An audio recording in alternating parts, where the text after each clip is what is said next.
When trading crypto assets, you may not need to know the complicated jargon brokers use, but you need to understand different order types and how they affect your trades. In this video, we'll talk about two conditional order types, a stop limit order and a one cancels the other (OCO) order.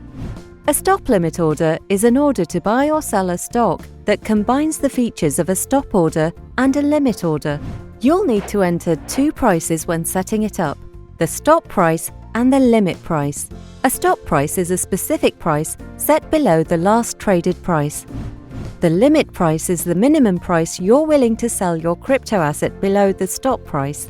If the market price falls below the stop price, it triggers the stop order, but it will not execute unless the price breaks through the limit price, which executes the limit order. When setting up your stop limit order, you can enter an expiration date for the order.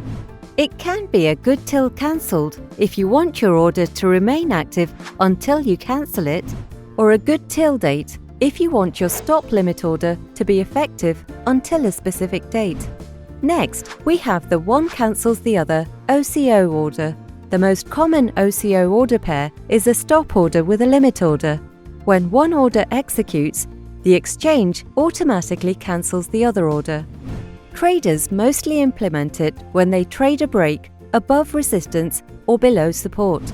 It can be tricky to remember which order type to use and how to use it. Want to learn more about trading cryptocurrencies? Subscribe to our YouTube channel by clicking on the subscribe button below. For more in-depth articles and guides, visit CEX.IO University. Link is in the description. Thanks for watching, and may the markets trend in your favor.